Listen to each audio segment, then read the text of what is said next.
Big up à toi. Est-ce que vous saviez que pour venir en Russie, il existe différents types de visas avec lesquels vous pouvez venir en Russie? Lorsque vous vous rendez sur le site du département consulaire du ministère des Affaires étrangères de la Fédération de Russie, en abrégé visa.kdmi.ru, ici, je parle du site où vous remplissez le formulaire de demande de visa. Ce site-là, il existe 14 types de visas que toute personne localisée dans n'importe quel pays peut demander un visa. Parmi lesquels le plus célèbre, le plus utilisé est le visa études. Mais parfois, certains pensent qu'en Russie, on peut seulement venir pour les études ou pour le tourisme. On peut aussi venir en Russie avec un visa travail. Mais beaucoup de personnes l'ignorent et parfois disent, parfois du n'importe quoi, que le visa travail n'existe pas. Le visa travail existe en Russie. Il peut être rare ou difficile à voir, mais je vous dis, le visa travail existe en Russie. Je vous explique les nuances qu'il faut savoir et qu'il faut faire avec ce type de visa. Alors si cette vidéo va t'intéresser, n'oublie pas de t'abonner, de liker. On se prend tout de suite derrière ça.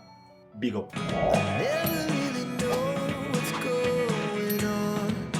Big up à toi, moi c'est Stéphane. Si c'est pour la première fois que tu me découvres, alors je te souhaite la bienvenue sur ma chaîne Connaître la Russie. Dans cette vidéo, je vais encore te parler de quelque chose de très important. Ici, je vais te parler du visa travail. Beaucoup de personnes pensent que ces visas n'existent pas, ou pour ceux qui pensent que ces visas existent, l'interprètent souvent très mal. Lorsqu'on se rend sur le site du département consulaire du ministère des Affaires étrangères de la Fédération de Russie, qui est visa.kdmi.ru, on se rend compte qu'il existe concrètement 14 différents types de visas pour venir en Russie, parmi lesquels le visa travail. Alors ça veut dire quoi? De façon officielle, ce visa existe et il est possible que tout le monde, dans n'importe où dans le monde, puisse l'avoir. Quels sont les différents visas qu'on trouve sur ce site-là? Le premier visa qu'on retrouve sur ce site-là est le visa diplomatique, ensuite le visa visiteur officiel et ensuite le visa privé, le visa business, le visa tourisme, le visa groupe de tourisme, le visa études, le visa travail, le visa humanitaire, le visa réfugié, le visa d'obtention des permis de résidence permanent,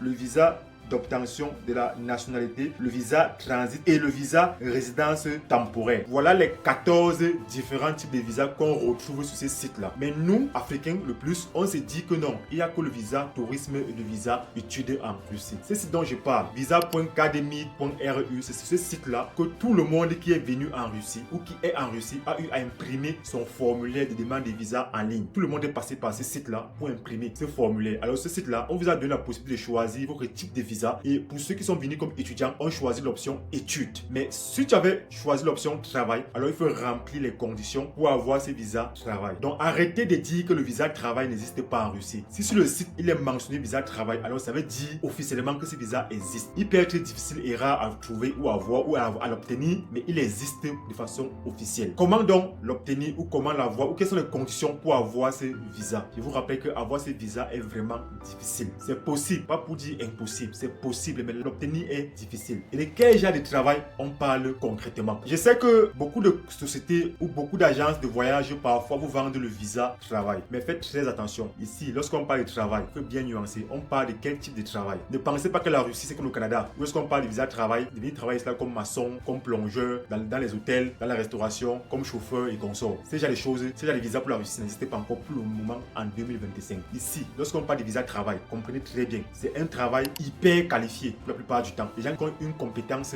rare. Donc les compagnies qui sont dans vos pays, qui vous disent que non, viens prendre le visa de travail pour aller travailler en Russie dans un hôtel, ou comme chauffeur, ou comme plongeur, ou travailler dans la restauration, ça n'existe pas pour le moment en 2025 en Russie. Peut-être ça va exister plus tard, mais pour le moment, quand on parle de visa de travail, c'est travailleurs hyper qualifiés. C'est-à-dire qu'il y a une compétence dont on n'a pas pu trouver en Russie, ou une compétence dont il y a pénurie en Russie. Là maintenant, ces compagnies vont aller recruter à l'extérieur. Bien sûr, ces compagnies qui vont recruter, ils doivent remplir les conditions. Ils doivent être en règle d'abord avec le pays où il se trouve. C'est-à-dire que si cette compagnie est en Russie, il doit être en règle avec la loi, payer ses taxes, payer ses impôts et payer la cotisation de ses employés, avoir le droit de pouvoir recruter à l'international. Dans ce cas donc, s'il y a une compétence dont ils recherchent, par exemple, qui n'a pas cette compétence en Russie, ou cette compétence est rare en Russie et difficile à trouver, là maintenant, ils vont demander au gouvernement de leur donner le droit d'aller recruter à l'international, c'est-à-dire à l'extérieur du territoire. C'est où maintenant ils vont lancer leur annonce pour celui qui a cette compétence compétences-là, qui se trouvent n'importe où dans le monde entier, ils sont capables de leur fournir un contrat. Et ce contrat qu'ils vont vous fournir là, il y a des clauses que vous devez respecter. Donc, ils sont capables, même dès votre arrivée ici là, de résilier ce contrat rapidement si vous ne respectez pas leurs clauses. Ça veut dire quoi? Si cette compagnie voit que vous avez des compétences dont ils recherchent, ils vont faire toute la procédure ici, afin de vous envoyer les documents que vous venez en Russie et travailler dans leur compagnie, uniquement pour leur compagnie durant un délai bien défini. Et ce visa aussi peut être prolongé selon la pertinence ou le travail que vous allez fournir dans cette compagnie. Donc, pensez pas que lorsqu'on dit visa de travail, c'est venir travailler ici comme plongeur, comme chauffeur et consort. C'est une compétence rare qu'on recherche. Depuis que je suis en Russie, je n'ai pas encore vu une personne qui m'a montré un passeport avec un visa de travail. Il y a eu à voir des gens avec le visa études, visa visiteur, visa tourisme. Je n'ai pas encore vu une personne qui m'a montré un passeport avec le visa de travail. Je ne suis pas en train de dire que ce visa n'existe pas, ça existe, mais il est rare. Voir une compagnie, une société qui va se donner de la peine pour aller recruter à l'extérieur, c'est difficile et c'est rare. Il faut vraiment que vous ayez cette compétence qu'ils n'ont pas pu trouver en Russie. Je vous garantis déjà en Russie, on trouve toutes les compétences. N'oubliez pas, surtout que la Russie est le premier pays producteur des ingénieurs dans le monde entier. Je dis bien le premier pays producteur des ingénieurs dans le monde entier. Donc ici, ils ont toutes les compétences pour la plupart du temps. Je dis bien toutes les compétences. Peut-être que ces compétences peuvent être rares, mais ils ont toutes les compétences. Ça peut arriver qu'une boîte internationale peut aller recruter à l'extérieur. Une compagnie qui travaille dans l'informatique a besoin d'une compétence rare dont il y a pénurie en Russie. Là, ils peuvent aller recruter à l'extérieur, mais il faut remplir les conditions dont le pays demande et vous avez aussi respecter leurs clauses. Là, c'est possible pour vous d'avoir un contrat de travail pour la Russie. Maintenant, je pense que vous avez bien compris la nuance lorsqu'on parle du permis de travail. Cette compagnie qui va vous recruter ou qui va vous donner le contrat doit se donner de la peine pour vous envoyer les documents nécessaires et eux-mêmes doivent être en règle avec le pays et en règle avec leurs employés afin d'être crédibles et éligibles pour vous fournir un contrat. Et ça vous dit en Russie, les amis, ce n'est pas facile qu'une compagnie se donne tant de peine pour aller recruter à l'extérieur. C'est pourquoi ce visa est vraiment rare et difficile à l'avoir. Les compagnies sont vraiment paresseuses pour se donner de la peine d'aller recruter à l'extérieur. Donc ces gens, ces sociétés au Cameroun, ou vos frères qui vous disent que le visa de travail existe en Russie, ils disent vrai, ça existe, mais il faut les demander pour quel travail, pour quelle compétence. Vous ne pouvez pas être dans votre pays, vous n'avez pas une très grande compétence, vous ne parlez même pas la langue russe, mais vous voulez venir travailler en Russie. Maintenant, pour nous qui sommes en Russie, il est d'abord difficile pour une personne qui étudie en temps partiel, qui étudie en cours du soir ou fait les cours en ligne, il est difficile pour lui d'avoir d'abord un contrat. Étant sur le territoire, il parle le russe, c'est-à-dire il a fait l'année préparatoire de langue russe, il est sur le territoire, mais juste parce qu'il étudie en cours du soir ou il fait les cours en ligne, c'est pas facile pour lui d'avoir un contrat. Au plus pire des cas encore, pour vous qui êtes encore dans votre pays, vous ne parlez même pas la langue. Quelle compagnie va se donner de la peine de venir vous recruter à l'extérieur? C'est difficile, c'est difficile. Lorsque vous dites que vous voulez venir en Russie avec un visa travail,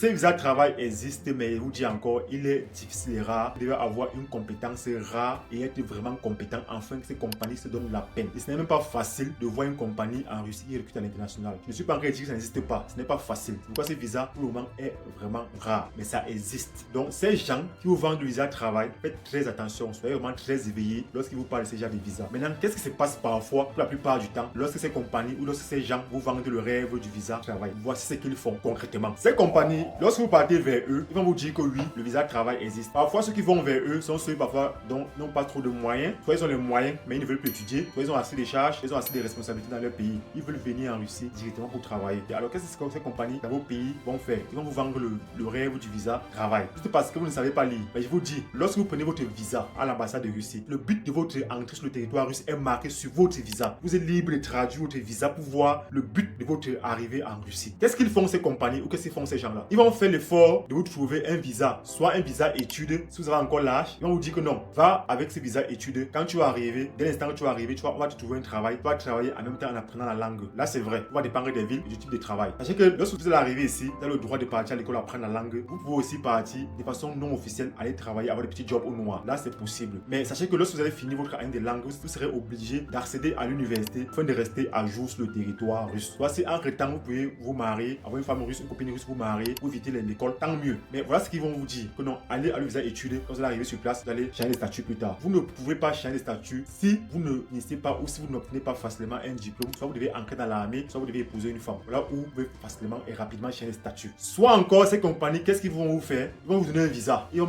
parfois vous mentir que non, c'est un visa visiteur ou c'est un visa touriste. Même si vous êtes au courant que c'est un visa visiteur, c'est un visa touriste, lorsque vous allez arriver ici là, bien vrai que le visa visiteur, le visa touriste ne vous donne pas le droit de travailler, vous allez travailler en cachette. Mais parfois, ils vont vous mentir que non, va avec ce visa. Lorsque tu vas arriver sur le territoire, tu vas trouver un contrat, tu vas changer de statut pour un permis de résidence. C'est archi faux. D'abord, une personne qui a un visa visiteur, un visa touriste et consort n'a pas le droit de travailler en Russie. Quelle compagnie va donner le contrat à une personne dont la loi interdit de travailler? travailler. Aucune compagnie. Alors, si vous avez le visa visiteur, le visa tourisme, vous allez travailler au noir. Donc, lorsque votre temps va arriver, si vous avez pris un visa tourisme de 2 mois, de 1 mois, ou un visa visiteur de 6 mois, de 1 an, lorsque votre temps va arriver, vous êtes obligé de sortir du territoire avant de revenir encore si vous voulez. Donc, ces gens-là qui vous vendent ces visas-là, il faut savoir où vous mettez, dans quoi vous mettez les pieds. Ces visas travail existent, oui. Si c'est un visa travail, il faut que concrètement, ce soit marqué sur votre visa travail. Si ce n'est pas marqué sur votre passeport, visa travail, ce n'est pas un visa travail. Ne venez pas ici avec ces visas-là. C'est soit un visa études, soit c'est un visa tourisme, soit c'est un visa visiteur. Ou encore un autre type de visa dont j'ai mentionné plus haut. Maintenant, qu'est-ce qui se passe parfois souvent avec ces personnes qui vous vendent ces genres de visas? Il va vous donner un visa visiteur ou un visa tourisme lorsque vous allez arriver sur le territoire russe. Vu que vous avez dépensé beaucoup d'argent pour faire votre procédure, alors il faut que vous rentabilisez cela rapidement car il y a des charges et des responsabilités qui vous attendent dans votre pays. Alors avec ces visas visiteurs, ces visas tourisme, vous allez vous mettre à travailler en cachette, sachant qu'on n'est pas le droit de travailler. Mais lorsque votre séjour va arriver ou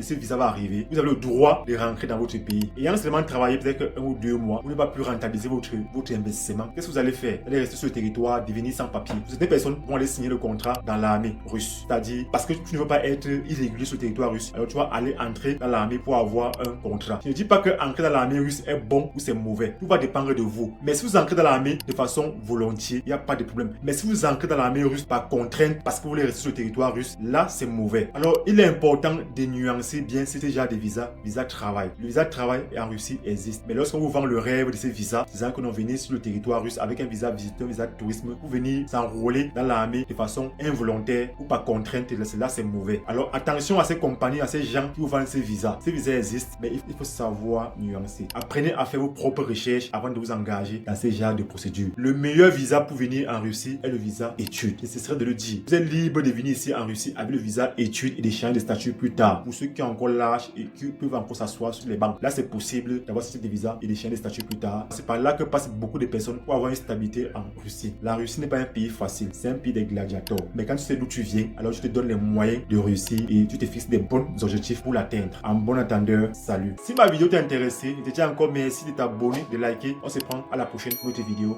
Big up.